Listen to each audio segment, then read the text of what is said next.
말씀을 가지고 그 아홉은 어디 있느냐 하는 제목으로 말씀의 은혜를 나누기를 원합니다.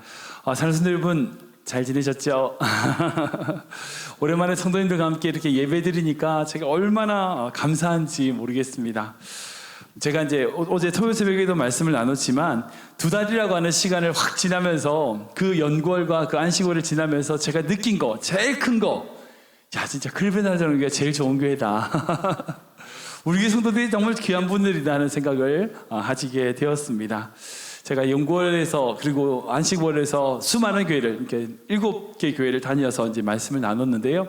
그 말씀을 나누면서 그 교회 다니면서 느꼈던 많은 은혜들, 많은 것들이 있습니다. 제가 사역하면서 하나씩 나누도록 그렇게 하겠습니다. 정말 중요한 건 우리가 있는 자리에서 하나님을 예배하고 찬양하고 감사하는 삶이 얼마나 중요한지를 제가 떠나보니까 알겠더라고요. 그래서 꼭 기억하시기 바랍니다. 제가 영상을 준비했는데 그 넘어가고요. 제가 다음 자막 한번 보실까요? 같이 읽어볼까요? 비교하면 같이 읽어보겠습니다. 자막 띄워주시겠어요? 비교하면 같이 읽어볼게요. 시작! 비교하면 우리는 늘 내가 가진 것이 얼마나 작은지 발견하게 되고, 감사하면 우리는 늘 내게 주신 것이 얼마나 큰지를 발견하게 된다. 여러분, 이 말은 참 맞는 말이에요. 진짜 맞는 말이에요.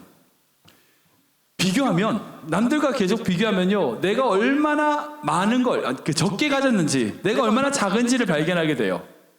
우리보다 잘난 사람 얼마나 많아요. 근데 감사하면 내한테 있는 것이, 정말 나에게 있는 것이 얼마나 큰지를 발견하게 됩니다. 데살로니가 후서 말씀 보면 하나님의 뜻이 명확하게 나와 있어요. 바로 범사에 감사라는 거예요. 하나님은 우리가 감사하길 원하십니다. 그게 하나님의 뜻이에요. 그렇게 명령하신 이유는 우리가 가진 것이 얼마나 큰지를 깨닫는 방법은 감사밖에 없기 때문이란 거예요. 추수감사절을 맞이해서 우리 모든 성도님들 감사하는 성도 되시길 축원합니다. 축원합니다. 네. 감사할 때 우리는 하나님의 뜻을 이루게 됩니다. 우리 옆에 분 인사할까요? 감사합시다. 모든 것이 하나님의 은혜입니다. 아멘. 아멘. 네, 오늘 말씀에서 10명의 나병 환자가 등장을 하죠. 여러분들 성경을 보면 구약이나 신약이나 가릴 것 없이 나병이란 병이 등장합니다. 나병이란 옛날에 문둥병이라고 했지만 요즘 한센병이라고 하죠. 이 나병이라는 병이 오래전부터 있었던 병이기 때문에 많은 사람들이 알고 있는 병입니다. 피부가 괴사되고 썩는 그런 병이죠. 눈썹이 빠지고요, 코가 떨어지고요, 손가락과 발가락이 문드러지는 정말 두려운 병입니다.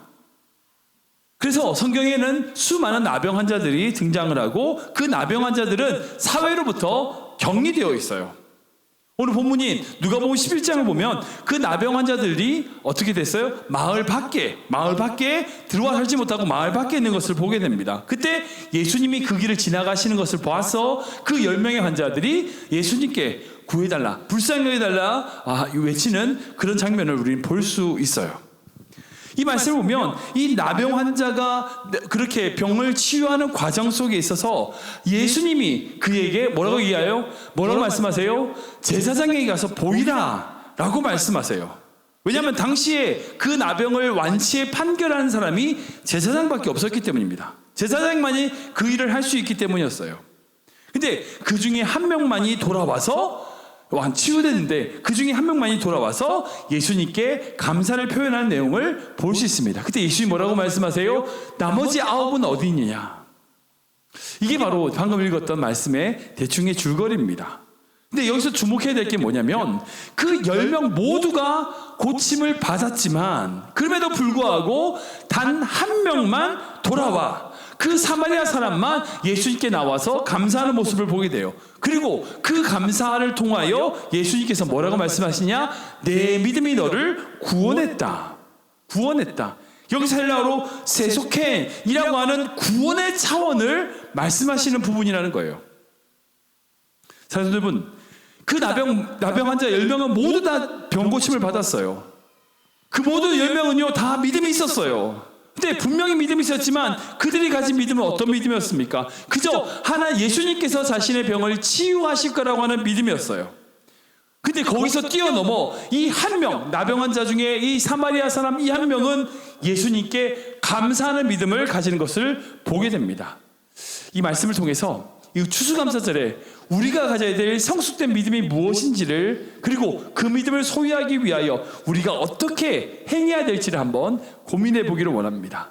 오늘 나온 이 나병 환자, 10명의 나병 환자의 이야기를 통해서 믿음의 3단계를 볼 수 있어요. 첫 번째는 뭐냐? 소망하는 믿음이라는 거예요. 소망하는 믿음. 우리 11절 12절 말씀 읽어볼까요? 같이 읽겠습니다. 시작. 그래서 예루살렘으로 가실 때에 사마리아와 갈릴리 사이로 지나가시다가 한 마을에 들어가시니 나병 환자 10명이 예수를 만나 멀리 서서. 아멘. 이 말씀 보면 10명의 나병 환자들이 예수님에 대하여 알고 있는 것을 보게 돼요. 그러니까 누가복음을 보면, 이전의 내용을 보면 예수님께서 그 갈릴리 지역에 사용하시는 동안에 예수님께서 어떤 일을 하셨어요? 가르치는 것뿐 아니라 병도 고치셨죠. 그러니까 그 병고침의 소문이 그 지역에 쫙 다 퍼진 거예요. 특별히 누가복음 5장을 보면 예수님께서 나병 환자를 고치신 이야기가 있습니다. 그 이야기가 분명 이 10명의 나병 환자들에게 들렸을 거예요. 분명히 들렸을 거예요. 그리고 그들을 그런 소망을 가졌겠죠. 아, 예수님께 가면 치유받을 수 있겠구나. 그들은요, 예수님을 만나기를 원했습니다. 아, 예수님께 가면 나도 치유받을 수 있지 않을까? 나도 정말 치유받아야 되겠다 라고 하는 믿음, 소망이 그들 마음 가운데 생겼다는 거예요. 근데 놀라운 것, 예수님이 그 마을을, 그들이 있는 곳을 지나가시는 걸 보게 돼요. 방금 봤던 1절 말씀 보면 예수님께서 예루살렘으로 가실 때에 사마리아와 갈릴리 사이로 지나가셨다라고 기록하고 있습니다. 좀 약간 의외지 않으세요? 좀 이상한 길을 가시는 걸 보게 됩니다. 예루살렘이라고 하는 예수님께서 십자가를 지기 위하여 올라가시는 그 길을 가는데 사마리아와 갈릴리 사이를 가신 거예요. 왜 그러셨을까? 여러분, 길이란 거 뭐예요? 마을과 마을이 이어지는 거죠. 그러니까 예루살렘으로 가는 길은 사마리아를 지나서 갈릴리를 지나서 예루살렘으로, 이런 식으로 표현되죠. 그러니까 예를 들어서 서울에서 부산을 가는데 대구를 지나서 가는 거죠. 그러니까 경주와 대구 사이를 지나간다. 그건 말이 안 되는 거예요. 길이 없어요. 지금도 그렇지만 그 당시에는요, 그런 길이 없는 상태, 정말 길이 없는 곳을 예수님이 가셨다는 거예요. 왜 가셨을까요? 그 10명의 나병 환자를 만나기 위해서. 그 10명의 나병 환자를 만나기 위해서. 사랑하는 성도 여러분, 우리 주님은요, 우리에게 찾아와 주시는 분입니다. 이게 진짜 중요한 거예요. 중요한 건 우리가 어떤 소외된 자리, 얼마나 외진 자리, 얼마나 비참한 자리에 있다 할지라도 우리 주님은 우리에게 찾아와 주시는 분이라는 거예요. 예수님께서 그 길을 가신 이유는 한 가지입니다. 바로 그 나병 환자, 10명의 나병 환자들의 믿음 때문이에요. 어떤 믿음이에요? 소망하는 믿음이에요. 소망하는 믿음. 히브리서 11장 말씀 보면 그 믿음은 바라는 것들의 실상이다. 무슨 말이에요? 다른 말로 그 바라는 것이 소망입니다. 소망하는 것의 실상이라는 거예요. 그게 바로 믿음이라는 겁니다. 그들의 마음 가운데 믿음이 있었어요. 예수님 만나면 치유받을 수 있을 거라고 하는 그 믿음이 있었어요. 그 믿음이 있으니까 예수님이 거기 오신 거예요. 그 나병 환자들이 그 소망하는 믿음에 대하여 예수님이 반응하셔서 나타난 것이 바로 예수님이 그 길을 가신 것이라는 거예요. 근데 그 믿음이 거기서 그쳤냐? 아니요. 그 다음 단계로 넘어갑니다. 바로 나아가는 믿음이라는 거예요. 두 번째로 나아가는 믿음이에요.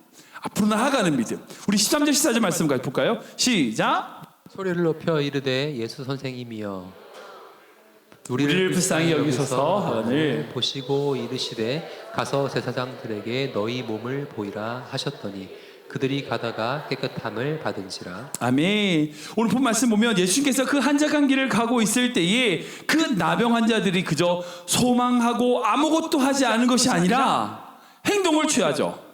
뭐래요? 예수님께 소리를 지릅니다. 예수 선생님이여. 이 단어는 이제 주인, 마스터라고 하는 뜻을 가진 호칭으로서 성경에서 오직 누가복음에만 기록되어 있는 그런 말씀이에요. 제자들이 예수를 부를 때 썼던 단어예요. 주여라고 부를 때 쓰는 단어예요. 이 호칭으로 파악할 수 있는 것은 그 나병 환자들이 예수님께 나아갈 때에 자신을 치유할 수 있는 소망으로 외쳤다는 거죠. 신뢰하는 분이라는 걸 믿었다는 거예요. 뿐만 아니라 그 믿음을 가지고 예수님께서 자신의 병을 치유하시도록 외쳐서 나를 불쌍히 우리를 불쌍히 여기소서라고 간곡히 요청하는 모습을 볼 수 있다는 거예요. 예수님은 그들의 부르짖는 소리를 들으시고 그들이 가진 믿음을 보시고 뭐라고 말씀하세요? 가서 제사장들에게 너희 몸을 보여라 라고 말씀하시는 것을 보게 됩니다. 그 나병 환자들이 예수님께 예수님에 대한 그 믿음을 보시고 예수님의 반응은 제사장들에게 가서 몸을 보이라는 거예요. 아까 말씀드린 것처럼 그 나병 환자가 완치되는 것을 확인해 주는 사람은 제사장이기 때문에 그 제사장에게 가라는 거예요. 근데 생각해 보세요. 지금 다 왔어요? 안 나왔어요? 안 나왔어요. 안 나왔어요. 그들은요, 몸이 나아서 제사장에게 간 게 아니에요. 낫지 않았음에도 불구하고 회복되지 않았음에도 불구하고 제사장에게 걸어가는 동안 그들의 몸이 나은 거예요. 여러분, 이게 진짜 중요합니다. 많은 성도들이 착각해요. 내가 지금 다 회복되고 나서 뭔가 하겠대. 절대 못해요. 절대 못해요. 내가 주님을 위하여 한 걸음 걸어 나갈 때 주님이 역사하시는 거예요. 가만히 그 자리에 가만히 있으면서 하나님 다 나치를, 여러분 그렇게 믿으면 그러면 하나님이 원하시는 믿음이 아니에요. 여러분 솔직히 생각해보세요. 여러분들 나병 환자라면 어떠세요? 예수님 제가 나아야 가죠 이렇게 말씀하실 거 아니에요. 근데 그렇지 않아요. 우리가 주님이 주신 그 말씀을대로 이루어질 것을 믿고 우리의 믿음의 발걸음을 나아갈 때에 하나님의 역사가 우리 가운데 나타난다는 거예요. 그래서 14절 말씀 보면 이렇게 적혀 있어요. 가다가 그들이 깨끗함을 받았다. 아멘. 아멘. 그 10명의 나병 환자들이 예수님의 말씀을 믿고 그 제사장에게 나아갈 때에 깨끗함을 받았다는 거예요. 여러분 이 표현이 참 중요합니다. 그들이 깨끗해졌다라고 얘기하지 않아요. 깨끗함을 받았대요. 무슨 말이에요? 누구에게 받았어요? 예수님에게 받은 거예요. 예수님에게 받은 거예요. 그들 몸에 둘러싸고 있는 그 흉악한 질병이 예수 그리스도의 말씀에 힘입어 믿음으로 내딛는 그 한 발자국으로 말미암아 구원하심과 은혜를 받았다는 거예요. 여러분 그 10명의 나병 환자 모두는요 믿음의 성도들이었어요. 믿음이 있었습니다. 예수님께서 고쳐주실 것을 소망하는 믿음이 있었고요. 뿐만 아니라 그 문제를 넘어서 하나님이 주시는 그 말씀을 따라서 나아가는 믿음이 그들 모두에게 있었다는 거예요. 제가 목회자로서 지금까지 이제 수많은 교회를 섬기고 성도들을 섬기면서 적어도 이 10명의 나병 환자들이 가진 믿음만큼 있었으면 좋겠다는 생각을 참 많이 했어요. 정말 많이 했어요. 예수님께서 고쳐주실 거라고 하는 그 소망을 가지고 그런 믿음에 머물러 있는 것이 아니라 그런 믿음뿐 아니라 그 주님을 위하여 한 걸음 한 걸음 나아가는 믿음이 있었으면 좋겠다는 생각을 너무 많이 했어요. 왜냐하면 그 자리에 머물러 있는 성도들이 너무나 많거든요. 성도 아시죠? 아무 일도 하지 않으면요 아무 일도 하지 않아요. 우리가 아무것도 안 하면요 아무 일도 하지 않아요. 아무 일도 일어나지 않습니다. 우리가 말로만 믿는다 아무리 해보세요. 그 믿음이 나타나지 않아요. 문제를 넘어서 주님을 위하여 한 걸음 한 걸음 걸어 나아갈 때에 우리 가운데 하나님의 역사가 나타나는 겁니다. 하나님께서 분명히 약속해 주시고 하시겠다고 말씀했음에 불구하고 우리가 나아가지 못해요. 그러니까 적어도 그 10명의 나병 환자만큼의 믿음만 있었으면 좋겠어요. 저도 그렇고. 솔직히 우리 교회 이제 문제 있죠. 예, 문제 많습니다. 어려움 있습니다. 그러나 주님의 약속이 있다면, 주님의 뜻 안에서 우리 교회를 향한 하나님의 계획과 비전과 꿈이 있다면, 여러분 이래서 안 되고 저래서 안 되고 그거 아니에요. 문제가 아니라는 겁니다. 그 문제를 바라보는 믿음이 중요한 거예요. 우리가 그 믿음을 가지고 그 문제를 뛰어넘어 주님이 주시는 길을 향하여 믿음의 걸음을 걸어가는 것이 너무나 중요하다는 거예요. 근데 여기서 그치냐? 아니요. 한 단계가 더 있습니다. 바로 감사하는 믿음이라는 거예요. 감사하는 믿음. 우리 15절 16절 말씀 볼까요? 같이 읽겠습니다. 시작. 사람이 자기가 낳은 것을 보고 큰 소리로 하나님께 영광을 돌리며 돌아와 예수의 발 아래 엎드리니 감사하니 그는 사마리아 사람이라. 아멘. 그렇게 10명 모두가, 그 나병 환자 모두가 예수를 주라 부르는 소망하는 믿음이 있었고요. 그리고 예수의 말씀을 듣고 문제가 있지만 지금 내가 나은 것은 아니지만 나아가는 믿음이 있었습니다. 그리고 그 믿음을 통하여 그들의 온 몸이 깨끗해졌어요. 치유받았습니다. 그런 놀라운 경험을 한 이후에 오직 사마리아 한 사람만 예수님께 돌아와 하나님께 영광을 돌리고 감사하는 모습을 볼 수 있습니다. 그때 예수님께서 그 사마리아 사람에게 이렇게 말씀하십니다. 19절 말씀 볼까요? 같이 읽겠습니다. 19절 말씀 시작. 그에게 이르되 일어나가라 내 믿음이 너를 구원하였느니라 하시더라. 아멘. 너의 믿음이 너를 구원하였다 라고 칭찬하시는 모습을 볼 수 있어요. 여기서 구원이라는 단어가 참 중요합니다. 이 구원이라는 단어는 이게 신학적으로나 성경에서 공통적으로 가지는 중요한 의미가 있어요. 통일된 개념이 있습니다. 구원이 뭔지 아세요? 구원이 뭐예요? 천국 가는 거 아니에요. 구원은 하나님과의 관계 회복입니다. 하나님과 내가 관계가 회복된다는 거예요. 하나님과 진노의 관계에서 양자의 관계로 회복되는 것을 로마서에서 말하는 구원입니다. 즉 우리가 예수님과 하나님과의 관계가 회복이 되면 어떻게 돼요? 하나님이 계신 곳에 가는 거죠. 그게 천국인 거예요. 그러니까 구원을 단순히 지옥에 안 간다 그것이 아니라 하나님과 관계가 회복이 되냐 안 되냐는 것을 봐야 된다는 거죠. 삭개오가 예수님을 찾아와서 모든 것을 내어놓았을 때에 주님께서 뭐라고 말씀하세요? 이곳에 구원이 임했다 라고 말씀하십니다. 이 말의 중요한 핵심은요, 이제 네가 물건 냈으니까, 물질을 냈으니까 구원받아. 그게 아니에요. 그의 모든 삶에 하나님으로 온전히 물질이 아닌 하나님께 나아가는 하나님과 온전한 관계가 회복됐다는 거예요. 구원이라는 단어를 지옥에 가느냐 가지 않느냐 이걸로 단편적으로 해석하면 안 됩니다. 구원은요, 주님과의 관계가 온전히 회복되는 것을 의미한다는 거예요. 이렇게 다시 찾아와 예수님께 감사하는 이 사마리아 사람은 어떻게 해요? 하나님과의 온전한 관계가 회복되었다. 내 믿음이 너를 구원했다. 내 믿음을 말미암아 네가 하나님과의 온전한 관계가 회복되었다는 말씀인 거죠. 사랑하는 여러분, 하나님은요 이 세상을 구원하기 원하십니다. 구원하기 원하십니다. 대표적인 말씀이 요한복음 3장 16절이죠. 하나님이 세상을 이처럼 사랑하사 독생자를 주셨으니 저를 믿는 자마다 구원을 하려 하심이라. 무슨 말씀이에요? 유명한 말씀이죠. 그 말씀은 다른 뜻이 아니에요. 이 세상을 향한 하나님의 관계가 회복되기를 원하신다는 거예요. 사랑하는 여러분, 하나님께서 진짜 우리에게 원하는 게 뭘까요? 문제 해결일까요? 구원일까요? 구원입니다. 물론 하나님의 자녀로서 고통에나 문제에 빠져 있는 것, 그걸 주님이 원하지 않으시죠. 근데 그 문제만 해결되기 원하실까요? 절대 아니에요. 아니에요. 주님이 원하시는 거는 그 문제를 통해서 내가 너와 사귀자는 거예요. 정말 지혜로운 분은 문제가 오기 전에 하나님과 사귀는 거예요.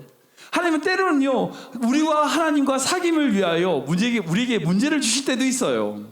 그럴 때도 있어요. 중요한 건 뭐냐면, 중요한 건 우리가 하나님과의 관계가 회복이 되면 어떤 문제가 오든지 간에 상관없다는 거예요. 그게 진짜 중요한 거예요.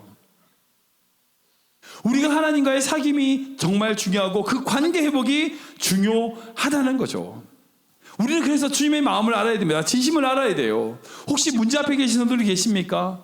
그 문제를 해결해 달라고 구하지 마세요. 물론 이제 구해야 되겠지만 그거보다 더 중요한 건 뭐냐면, 하나님, 이 문제를 통해서 내가 하나님의 마음을 알게 해 주시옵소서. 이렇게 기도하셔야 돼요. 그게 더 빨리 응답받는 길이에요. 우리의 그 문제를 통해서 우리를 통해서 일하시는 하나님의 섭리와 인도하심을 바라보는 것이 너무나 중요하다는 겁니다. 문제 해결만을 위해 기도하지 마세요. 그 문제를 통해서 하나님이 정말 주시고자 하는 뜻이 무엇인지를 발견하는 믿음이 있어야 된다는 거예요.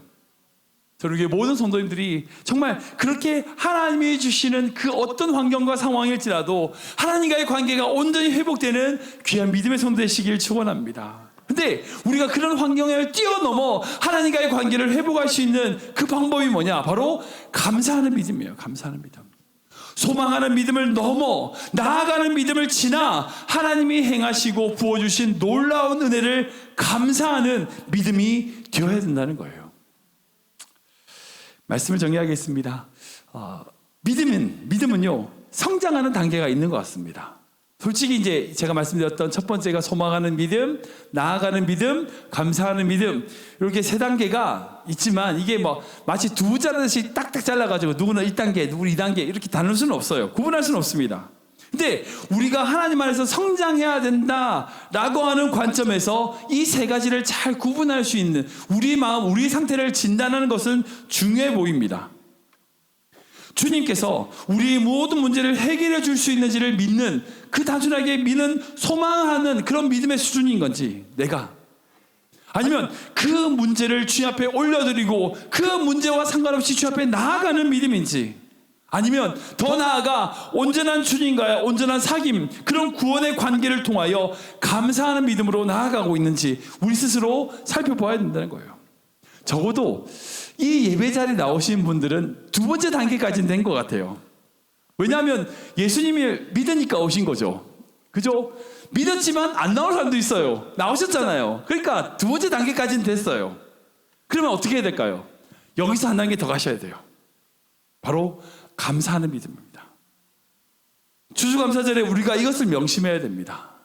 우리가 어떤 환경과 어떤 상황, 어떤 처지에 있다 할지라도 중요한 건 우리의 삶을 통하여 일하시는 하나님께 감사하는 자가 되어야 된다는 거예요. 왜냐하면 감사는요, 주님의 손이 아니라 주님의 얼굴을 바라보기 때문이에요.